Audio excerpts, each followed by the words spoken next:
जय हिंद, वंदे मातरम। दोस्तों, स्वागत है आप सभी का हमारे YouTube channel online teaching with Kaushal में। साथियों, आज की इस क्लास में मैं आप लोगों के लिए लेके आया हूं यूपी पुलिस कांस्टेबल भर्ती परीक्षा, जिसका एग्जाम 26 अक्टूबर 2018 की प्रथम पाली हुआ था। उसका मैं ये पेपर आप लोगों के समक्ष लेके आया हूं। तो साथियों, वीडियो को बिना स्किप किए अंत तक जरूर देखें ताकि आप ये सभी क्वेश्चन बहुत ही अच्छे ढंग से कर सकें, क्योंकि आपको पता है किसी वनडे एग्जाम में प्रीवियस ईयर क्वेश्चन का बहुत अधिक वेटेज रहता है। साथियों, अगर आपने अभी तक मेरे चैनल को सब्सक्राइब नहीं किया है तो मेरे चैनल को जरूर सब्सक्राइब करें ताकि आने वाला अगला वीडियो सबसे पहले आपके पास पहुंच सके। तो सबसे पहले हम लोग करेंगे अपने जीके के प्रश्न। तो साथियों, सबसे पहले हम लोग करेंगे इसमें अपने सामान्य ज्ञान के प्रश्न। इसमें हमारा प्रश्न नंबर 1 क्या है? 1975 में आपातकाल के समय भारत के राष्ट्रपति कौन थे? जब 1975 में आपातकाल लगा था उस समय भारत के राष्ट्रपति कौन थे? तो कौन थे? Fakhruddin Ali Ahmed. Option number D हमारा सही आंसर हो जाएगा, फखरुद्दीन अली अहमद। साथियों, ये बताइए कि संविधान के किस आर्टिकल के तहत जो है ना ये आपातकाल की घोषणा की गई थी? तो किसके? आर्टिकल 352 के तहत। हमारा अगला प्रश्न क्या है? प्रश्न नंबर 2, लेबनान की राजधानी है, जो लेबनान है इसकी राजधानी कहाँ है? तो कहाँ हो जाएगी? ऑप्शन नंबर ए, लेबनान की राजधानी बेरूत हो जाएगी। अगर आपसे ये पूछा जाए कि लेबनान की मुद्रा क्या है, तो क्या जाएगी? पाउंड। लेबनान की मुद्रा पाउंड है। हमारा अगला प्रश्न क्या है? प्रश्न नंबर 3, कजाकिस्तान की मुद्रा निम्न में से कौन सी है? तो कजाकिस्तान है इसकी मुद्रा का नाम क्या है? तो क्या? तेंगे। Option number D, sorry, option number C हमारा राइट आंसर होगा, तेंगे। जैसे आपने अभी सुना होगा, अभी कुछ दिन पहले ट्रेंडिंग में गाना चल रहा था, तो उसके नाम से हम लोग याद रख सकते हैं। हमारा अगला प्रश्न क्या है? प्रश्न नंबर 4, दक्षिण अमेरिका में निम्न में से कौन सा देश सबसे अधिक आबादी वाला देश है? दक्षिण अफ्रीका में सबसे अधिक आबादी वाला देश कौन सा है? तो कौन सा हो जाएगा? ऑप्शन नंबर बी, ब्राजील हमारा राइट आंसर हो जाएगा। ब्राजील की जनसंख्या 209 मिलियन है। कितनी? 209 मिलियन है। हमारा अगला प्रश्न क्या है? प्रश्न नंबर 5, एशिया के निम्न देशों में से कौन सा देश तेल का सबसे बड़ा उत्पादक देश है? पेट्रोलियम का सबसे बड़ा उत्पादक देश कौन सा है जो कि एशिया में है? तो कौन है? Saudi Arab. Option number A हमारा राइट आंसर हो जाएगा, सऊदी अरब। हमारा अगला प्रश्न क्या है? प्रश्न नंबर 6, निम्न में से कौन सा भारत का सबसे पुराना तेल उत्पादक राज्य है? भारत में सबसे पुराना तेल उत्पादक राज्य कौन सा है? तो कौन है? असम। ऑप्शन नंबर सी हो जाएगा, असम। पहला तेल का कुआं कहाँ खोदा गया था? तो कहाँ? डिगबोई। असम के डिगबोई नामक शहर में खोला गया था। हमारा अगला प्रश्न क्या है? प्रश्न नंबर 7, अगस्त 2018 के अनुसार भारत के राष्ट्रीय मानवाधिकार आयोग के वर्तमान अध्यक्ष कौन है? 2018 में भारत के राष्ट्रीय मानवाधिकार आयोग के अध्यक्ष कौन थे? अध्यक्ष कौन थे? तो कौन थे? न्यायमूर्ति H L. Dattu. Option number C हो जाएगा, न्यायमूर्ति एच.एल. दत्तू हमारा बिल्कुल राइट आंसर हो जाएगा। हमारा अगला प्रश्न क्या है? प्रश्न नंबर 8, अगस्त 2018 में भारत में दिल्ली पुलिस द्वारा गठित सर्व महिला स्पेशल वुमेन्स और टैक्टिक्स टीम के कमांडो की कुल संख्या कितनी है? जो स्वेट है, ये स्वेट टीम की स्थापना की गई थी। इसमें कितने कमांडो हैं? कुल कितने कमांडो हैं? तो कितने? इसमें टोटल 36 कमांडो होते हैं। ऑप्शन नंबर ए हमारा राइट आंसर होगा 36। हमारा अगला प्रश्न क्या है? प्रश्न नंबर 9 हमारा क्या हो जाएगा? भारत ने मई 2018 में लैंड बॉर्डर क्रॉसिंग समझौते पर किस देश के साथ हस्ताक्षर किए हैं? भारत ने मई 2018 में किस देश के साथ लैंड बॉर्डर क्रॉसिंग पर हस्ताक्षर किए हैं? तो किस देश के साथ? म्यांमार। ऑप्शन नंबर सी हमारा राइट आंसर होगा, म्यांमार के साथ हमने समझौता किया है। हमारा अगला प्रश्न क्या है? प्रश्न नंबर 10, वर्ष 2016 के लिए भारत के राष्ट्रपति द्वारा अगस्त 2018 में उत्कृष्ट संसदीय पुरस्कार से किसको नवाजा गया? 2018 में भारत के राष्ट्रपति के द्वारा उत्कृष्ट संसदीय पुरस्कार किसे दिया गया? तो किसे दिया गया? Dinesh Trivedi. Option number B हमारा राइट आंसर हो जाएगा, दिनेश त्रिवेदी। तो इनका संबंध किससे है? तृणमूल कांग्रेस। तृणमूल कांग्रेस से इनका संबंध है। हमारा अगला प्रश्न क्या है? प्रश्न नंबर 11 है, अगस्त 2018 के अनुसार भारतीय प्रतिभूति और विनिमय बोर्ड सेबी का वर्तमान अध्यक्ष कौन है? 2018 में सेबी का अध्यक्ष कौन थे? जो सेबी है इसके अध्यक्ष कौन थे? तो कौन? Ajay Tyagi. Option number A हमारा राइट आंसर हो जाएगा, अजय त्यागी थे। उसके बाद हमारा अगला प्रश्न क्या है? प्रश्न नंबर 12, दांतों की वर्धित छवि को देखने के लिए दंत चिकित्सक किसका प्रयोग करते हैं? जो हमारे दांत हैं उनके वर्धित छवि मतलब उनको देखने के लिए किस दर्पण का प्रयोग करते हैं? जो डॉक्टर होते हैं वह किस दर्पण का प्रयोग करते हैं? तो किसका करते हैं? अवतल दर्पण। ये लोग अवतल दर्पण का प्रयोग करते हैं। हमारा अगला प्रश्न क्या है? प्रश्न नंबर 13, संयुक्त राष्ट्र द्वारा पीने, धोने, खाना पकाने और उचित स्वच्छता को बनाए रखने के लिए अनुशंसित न्यूनतम पानी की मात्रा कितनी मानी गई है? जो यूएनओ है उसके द्वारा नहाने के लिए, खाना खाने के लिए, पानी पीने के लिए और उचित स्वच्छता बनाए रखने के लिए कितने लीटर की आवश्यकता होती है? मतलब एक व्यक्ति के लिए कितने लीटर पानी आवश्यक है इतना सब काम करने के लिए? तो कितना है? 50 लीटर। जबकि हमारे यहाँ यूपी में क्या होता है? यूपी के लोग अपनी भैंस नहलाने में ही 50 लीटर पानी खर्च कर देते हैं। अपनी भैंस नहलाने में ही लोग 50 लीटर पानी खर्च कर देते हैं। तो दोस्तों मैं आपसे गुजारिश करता हूं, पानी को बचाइए। हमारा अगला प्रश्न क्या है? प्रश्न नंबर 14, मृत जीवों और जानवरों को खाद्य मिट्टी में परिवर्तित करने वाले सूक्ष्म जीवों को किस नाम से जाना जाता है? जो मरे जीव होते हैं और जानवर जो होते हैं उन्हें खाद्य में परिवर्तन करने के लिए किन जीवों का प्रयोग किया जाता है? वे कौन से जीव होते हैं? तो वे कौन होते हैं? अपघटन करने वाले जीव। ऑप्शन नंबर डी हो जाएगा, अपघटन करने वाले जीव। हमारा अगला प्रश्न क्या है? प्रश्न नंबर 15, भूजल रिसाव के द्वारा रिचार्ज हो जाता है। भूजल रिसाव के द्वारा रिचार्ज हो जाता है। कुछ स्थानों पर भूजल स्तर के नीचे कठोर चट्टानों परतों के बीच स्थित होती है। इस जल को क्या कहते हैं? ये जो जल है जो कठोर चट्टानों और जो नहीं कठोर चट्टानों के बीच जो जल इकट्ठा होता है उसे कौन सा जल कहा जाता है? तो कौन सा? एक्वीफर। एक्वीफर जल कहा जाता है। अब हमारा अगला प्रश्न क्या है? प्रश्न नंबर 16 हमारा क्या हो जाएगा? विषाणु के कारण निम्न में से कौन सी बीमारी होती है? विषाणु के कारण निम्न में से कौन सी बीमारी होती है? आपको यह बताना है। तो आप लोग बताइए इनमें से कौन सी बीमारी होती है? हमारा अगला प्रश्न क्या है? प्रश्न नंबर 17, ग्रामीण आवास निधि को किस वर्ष में स्थापित किया गया था?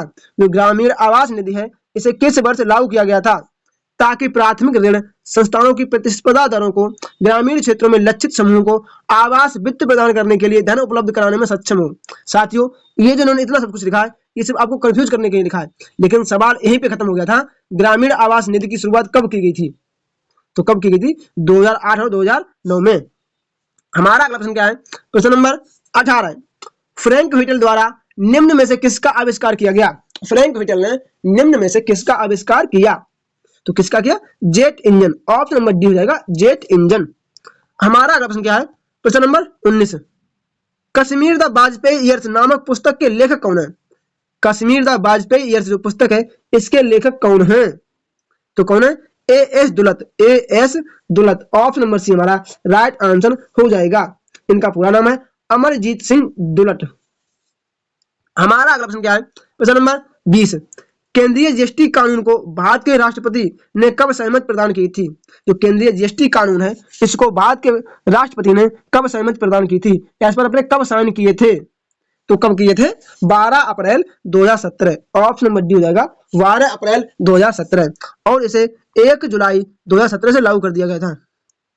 हमारा अगला प्रश्न क्या है? प्रश्न नंबर 21, सूचना प्रौद्योगिकी अधिनियम 2008 27 अक्टूबर को कब लागू किया गया था? जो सूचना प्रौद्योगिकी अधिनियम है ये कब लागू किया गया था? तो कब? 2009। ऑप्शन नंबर ए हो जाएगा, इसे 2009 में लागू किया गया था, जबकि ये अधिनियम 2008 का था। अधिनियम 2008 का है लेकिन लागू 2009 में किया गया था। हमारा अगला प्रश्न क्या है? प्रश्न नंबर 22 हमारा क्या हो जाएगा? एक जिला एक उत्पाद योजना के तहत हस्त निर्मित कागज के उत्पादन के लिए यूपी का कौन सा जिला प्रसिद्ध है? यूपी का कौन सा जिला प्रसिद्ध है? तो इसका राइट आंसर हो जाएगा क्या? जालौन। ऑप्शन नंबर बी हमारा बिल्कुल सही आंसर हो जाएगा, जालौन। साथियों अगर आपने अभी तक मेरे चैनल को सब्सक्राइब नहीं किया है तो मेरे चैनल को जरूर सब्सक्राइब करें, लेकिन आने वाला अगला वीडियो सबसे पहले आपके पास पहुंच सके और आप लोग अपनी यूपी पुलिस की तैयारी में बहुत अच्छी तरीके से कर सकें। इसके बाद हमारा अगला प्रश्न क्या है? प्रश्न नंबर 23 हमारा क्या हो जाएगा? एशियाई खेल 2018 के डबल ट्रैप शूटिंग में रजत पदक विजेता जो शार्दुल विहान है इनका संबंध यूपी के किस जिले से है? शार्दुल विहान का संबंध उत्तर प्रदेश के किस जिले से है? तो किससे है? मेरठ। ये उत्तर प्रदेश के मेरठ जिले के रहने वाले हैं। हमारा अगला प्रश्न क्या है, क्वेश्चन नंबर 24। आगरा और अवध के संयुक्त प्रांत जिन्हें अब उत्तर प्रदेश के नाम से भी जाना जाता है, 1921 में अपनी राजधानी किसे बनाया था? 1921 में अपनी राजधानी को लखनऊ से कहां स्थानांतरित किया था? तो कहां किया था? इलाहाबाद। कहां? इलाहाबाद किया था। हमारा अगला प्रश्न क्या है, क्वेश्चन नंबर 25। गौतम बुद्ध की मां देवदह राज्य के शासक परिवार से थी जो अब यूपी के किस जिले में है? जो देवदह राज्य है ये यूपी के किस जिले में है? तो किसमें? बस्ती जिले के नाम से प्रसिद्ध है। हमारा अगला प्रश्न क्या है, क्वेश्चन नंबर 26। वाल्मीकि का आश्रम ब्रह्मवर्त कहाँ स्थित है? ब्रह्मवर्त ये कहाँ है? तो ये कहाँ है? ये तो बिठूर में स्थित है। कहाँ? बिठूर। बिठूर कहाँ पड़ता है? ये कहाँ? बिठूर पड़ता है कानपुर। कानपुर में पड़ता है बिठूर। हमारा अगला प्रश्न क्या है, क्वेश्चन नंबर 27। 1 जनवरी 1845 को यूपी ने अपना पहला जो समाचार पत्र था निकाला था जिसे गोविंद रघुनाथ ने संपादन किया था, इसका नाम क्या था? उत्तर प्रदेश का पहला समाचार पत्र जो हिंदी में प्रसारित किया गया था उसका नाम क्या था? तो उसका नाम क्या था? बनारस अखबार। ऑप्शन नंबर बी हो जाएगा, बनारस अखबार। हमारा अगला प्रश्न क्या है, क्वेश्चन नंबर 28। जौनपुर के सरकी शासक सुल्तान हुसैन सरकी एक महान संगीतकार थे और इन्होंने किसके तर्ज पर बड़ा ख्याल विकसित किया था? किसकी? बड़ा ख्याल विकसित किया था। तो किसकी? ठुमरी। ठुमरी होना, इन्होंने इसके ही ख्याल में बहुत बड़ा तर्ज प्रस्तुत कर दिया था। हमारा अगला प्रश्न क्या है, क्वेश्चन नंबर 29। भेड़ कुंड जहां अर्जुन ने द्रौपदी से शादी करने के लिए मछली को निशाना बनाया, यूपी के किस जिले में है? ये भेड़ कुंड है, ये यूपी के किस जिले में है? तो किसमें है? फर्रुखाबाद। साथियों, फर्रुखाबाद में रामनगरिया का मेला भी लगता है। कौन? रामनगरिया का भी मेला लगता है। तो साथियों, जो भी लोग फर्रुखाबाद से हैं तो कृपया मुझे जरूर सपोर्ट करें क्योंकि मैं भी फर्रुखाबाद का ही रहने वाला हूँ। हमारा अगला प्रश्न क्या है, क्वेश्चन नंबर 30 हमारा क्या हो जाएगा, उस ब्रिटिश गवर्नर जनरल का नाम बताइए जिन्होंने भारत में रेलवे का शुभारंभ किया था। भारत में रेलवे का शुभारंभ किसके द्वारा किया गया? तो किसका? लॉर्ड डलहौजी। लॉर्ड डलहौजी के द्वारा किया गया था। इन्होंने 1853 में भारत में पहली ट्रेन चलाई थी। हमारा अगला प्रश्न क्या है, क्वेश्चन नंबर 31। सांख्यिकीय मंत्रालय की रिपोर्ट 2017 के अनुसार भारत के किस राज्य में सबसे कम प्रति व्यक्ति आय है? भारत का सबसे ऐसा कौन सा राज्य है जिसमें सबसे कम प्रति व्यक्ति आय है, मतलब सबसे गरीब राज्य? तो कौन सा है? बिहार। ऑप्शन नंबर, इसमें ऑप्शन नहीं है, इसका आंसर हो जाएगा क्या? बिहार। इसका सही आंसर बिहार हो जाएगा। अब हमारा अगला प्रश्न क्या है, प्रश्न नंबर 33 हमारा प्रश्न नंबर 32 हमारा क्या हो जाएगा, प्रसिद्ध संगीतकार अरविंद पारेख किस वाद्य यंत्र से जुड़े हुए हैं? अरविंद पारेख का संबंध किससे है? तो किससे है? सितार वादक हैं ये सितार वादक के नाम से प्रसिद्ध हैं। हमारा अगला प्रश्न क्या है, प्रश्न नंबर 33 हमारा क्या हो जाएगा, जून 2018 में समाप्त होने वाले फसल वर्ष के दौरान अनाज उत्पादन की अनुमानित मात्रा क्या है? अनुमानित मात्रा कितनी है? तो कितनी है? 284.83 मिलियन टन। 284.83 million ton. हमारा अगला प्रश्न क्या है, प्रश्न नंबर 34। SNPBSE इंडेक्स या सेंसिटिव इंडेक्स जिस पर आधारित है उस बॉस्केट का स्टॉक कितना है? उस बॉस्केट में कितना स्टॉक है? तो कितना है? 30 स्टॉक है। हमारा अगला प्रश्न क्या है, प्रश्न नंबर 35। भारतीय संविधान का अनुच्छेद 20 किससे संबंधित है? आर्टिकल 20 का संबंध किससे है? तो किससे है? दोष सिद्धि के संदर्भ में संरक्षण। दोष सिद्धि के संदर्भ में संरक्षण। हमारा अगला प्रश्न क्या है, प्रश्न नंबर 36। भारतीय संविधान के अनुच्छेद 21A के तहत प्रत्येक राज्य के 14 वर्ष से कम आयु के बच्चों को मुफ्त शिक्षा का अनिवार्य कर दी गई है। अनिवार्य कर दी गई है। तो कितने? 6 से 14 वर्ष के बच्चों के लिए, 6 से 14 वर्ष के बच्चों के लिए अनिवार्य शिक्षा और मुफ्त शिक्षा कर दी गई है। प्रश्न नंबर 38 हमारा क्या हो जाएगा, क्या 38 प्रश्न नंबर हमारा क्या हो जाएगा, भारतीय संविधान का अनुच्छेद 22 निम्न में से किससे संबंधित है? आर्टिकल 22 का संबंध किससे है? तो किससे है आर्टिकल 22 का संबंध? नहीं दिए गए, बट मैं इसका आपको आंसर बता देता हूं। जो आर्टिकल 22 का संबंध है वह किससे है? तो किससे? किसी मामले में गिरफ्तारी और रोकथाम के खिलाफ सुरक्षा। किसी मामले में गिरफ्तारी और रोकथाम से सुरक्षा के लिए आर्टिकल 22 का प्रयोग कर सकते हैं। तो साथियों, अब इसके बाद हम लोग करेंगे अपने हिंदी के प्रश्न। साथियों, अगर आपने अभी तक मेरे चैनल को सब्सक्राइब नहीं किया है तो मेरे चैनल को जरूर सब्सक्राइब करें, लेकिन आने वाला अगला वीडियो सबसे पहले आपके पास पहुंच सके और आप यूपी पुलिस तैयारी में 4 चांद लगा सके। हाँ तो साथियों, अब सबसे पहले हम लोग करेंगे अपने सामान्य हिंदी के प्रश्न। इसमें हमारा प्रश्न नंबर 114 हमारा क्या है, वाच्य के कितने भेद होते हैं। जो वाच्य है इसके कितने भेद होते हैं, तो आपको पता है वाच्य के 3 भेद होते हैं। कितने? वाच्य के 3 भेद होते हैं। हमारा अगला प्रश्न क्या है, प्रश्न नंबर 115 हमारा क्या हो जाएगा, वह दिन भर पढ़ता रहता है, रेखांकित पद में अव्यय का भेद बताइए। दिन भर में कौन सा अव्यय हो जाएगा, तो दिन भर में हो जाएगा क्या, परिमाणवाची अव्यय। ऑप्शन नंबर ए हमारा राइट आंसर हो जाएगा, परिमाणवाची अव्यय। हमारा अगला प्रश्न क्या है, प्रश्न नंबर 116, कोष्टक में दिए गए विराम चिन्ह का नाम है, इस विराम चिन्ह का नाम क्या है, तो क्या विस्मय बोधक या एक्सक्लेमेटरी का चिन्ह। हमारा अगला प्रश्न क्या है, प्रश्न नंबर 117, वाल की खाल निकालना मुहावरे का अर्थ है। वाल की खाल निकालना इस मुहावरे का अर्थ क्या हो जाएगा, तो क्या हो जाएगा, ऑप्शन नंबर सी, बहुत मन मेघ करना, क्या बहुत मीन मेघ निकालना। हमारा अगला प्रश्न क्या है, प्रश्न नंबर 118, 4 दिन की चांदनी फिर अंधेरी रात, लोकोक्ति का क्या अर्थ है। 4 दिन की चांदनी फिर अंधेरी रात, इस लोकोक्ति का अर्थ क्या हो जाएगा, तो क्या जाएगा, थोड़े दिन का सुख। ऑप्शन नंबर ए हमारा राइट आंसर हो जाएगा, थोड़े दिन का सुख। हमारा अगला प्रश्न क्या है, प्रश्न नंबर 119, साहित्य में रस का अर्थ क्या है। साहित्य में रस का अर्थ क्या होता है, तो साथियों साहित्य में रस का अर्थ होता है क्या, साहित्य से निकलने वाली या साहित्य से मिलने वाली आनंद भूति, मतलब जिसे हमें आनंद आए उसे साहित्य का रस कहा जाता है। हमारा अगला प्रश्न क्या है, प्रश्न नंबर 120, दोहा छंद में कितने चरण होते हैं। जो दोहा छंद है इसमें कितने चरण होते हैं, तो कितने, इसमें 4 चरण होते हैं। हमारा अगला प्रश्न क्या है, प्रश्न नंबर 121, भाषा में शब्द और अर्थ की दृष्टि से सौंदर्य उत्पन्न करते हैं। भाषा में शब्द और अर्थ की दृष्टि से कौन है जो सौंदर्य उत्पन्न करते हैं, तो कौन है, अलंकार। ऑप्शन नंबर बी हमारा राइट आंसर होगा, अलंकार। हमारा अगला प्रश्न क्या है, प्रश्न नंबर 122, यारा लावा किस प्रकार के व्यंजन है, तो आपको पता है यारा लावा अंतस्थ व्यंजन है, तो ऑप्शन नंबर बी हमारा राइट आंसर हो जाएगा। हमारा अगला प्रश्न क्या है, प्रश्न नंबर 123, निम्नलिखित में से कौन सा शब्द स्त्रीलिंग है। इनमें से कौन सा शब्द स्त्रीलिंग है, तो उनसे कृपा, कृपा होगी, कृपा कीजिए, हमेशा ऐसे शब्द आते हैं, तो क्या ऑप्शन नंबर ए।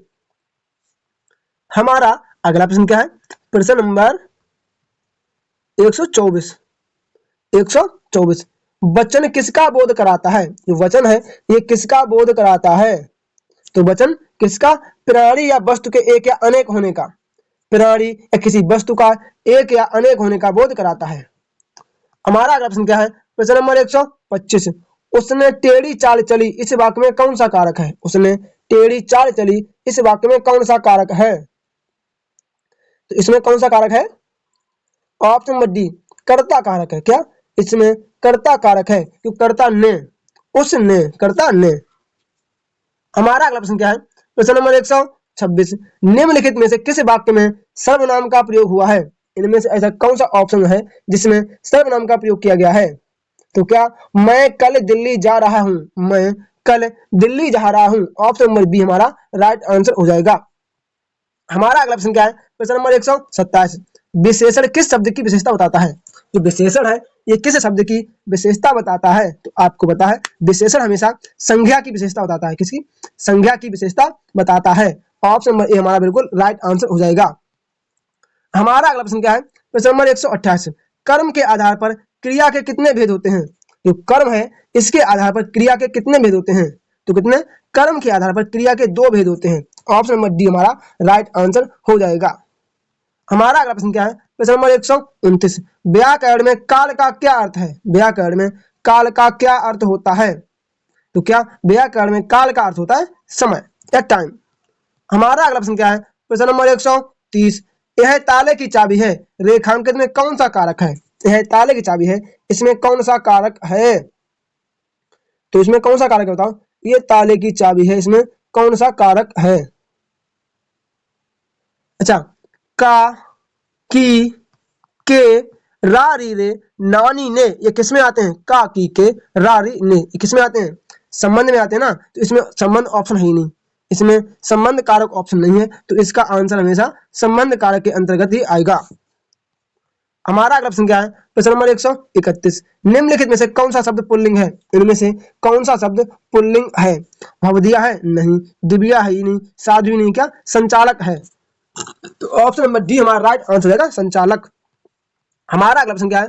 प्रश्न नंबर 132, निम्नलिखित में से कौन सा शब्द तत्सम शब्द नहीं है? इनमें से कौन सा एक तत्सम शब्द नहीं है? तो कौन सा नहीं है? देखो, शोक तो है तत्सम, पृथ्वी भी है, चंद्र है, लेकिन परख नहीं है। ऑप्शन नंबर डी हो जाएगा, परख। हमारा अगला प्रश्न क्या है? प्रश्न नंबर 133, किस विकल्प में सभी शब्द तद्भव शब्द हैं? इनमें से ऐसा कौन सा विकल्प है जिसमें सभी शब्द तद्भव शब्द के अंतर्गत आते हैं? तो कौन सा विकल्प सही है? ए, आग, जीव और घर। आग भी है, जीव भी है और घर भी है। तो ऑप्शन नंबर बी हमारा राइट आंसर हो जाएगा। साथियों, अगर आपने अभी तक मेरे चैनल को सब्सक्राइब नहीं किया है तो मेरे चैनल को जरूर सब्सक्राइब करें, ताकि आने वाला अगला वीडियो सबसे पहले आपके पास पहुंच सके और आप अपनी तैयारी में 4 चांद लगा सकें।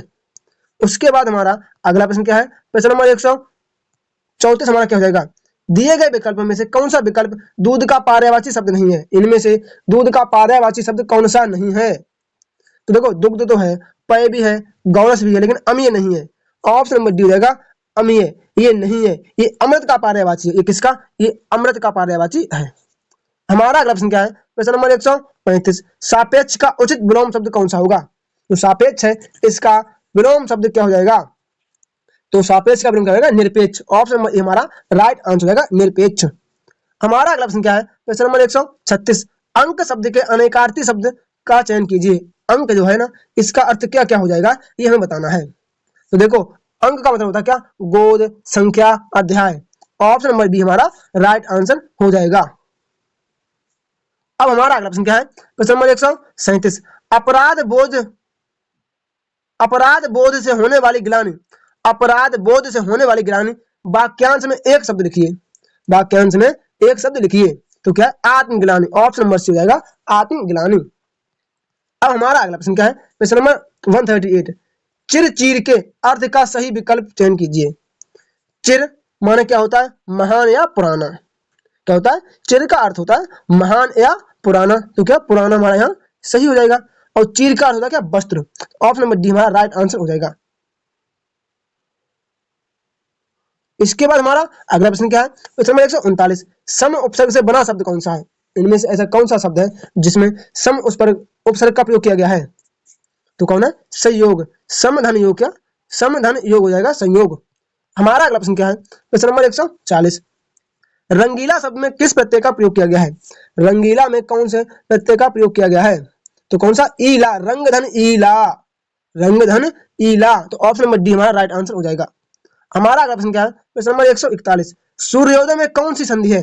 जो सूर्योदय है, इसमें कौन सी संधि है? तो कौन सी? गुण संधि हो जाएगी। गुण संधि क्या जाएगी? सूर्य धन उदय। सूर्य धन उदय हमारा राइट आंसर हो जाएगा। अब हमारा अगला प्रश्न क्या है? प्रश्न नंबर 142, शुद्ध वाक्य का चयन कीजिए। जो वाक्य है, इसमें शुद्ध वाक्य का चयन करना है। उसका शिमला जाना है, गलत। उसने शिमला जाना है, गलत। उससे शिमला जाना है, गलत। उसे शिमला जाना है। ऑप्शन नंबर डी हो जाएगा, उसे शिमला जाना है। हमारा अगला प्रश्न क्या है? प्रश्न नंबर 143, सज्जन शब्द में समास है। तो सज्जन शब्द है, इसमें कौन सा समास है? तो इसमें कौन सा जाएगा? ऑप्शन नंबर एक, कर्मधारय समास हमारा राइट आंसर हो जाएगा।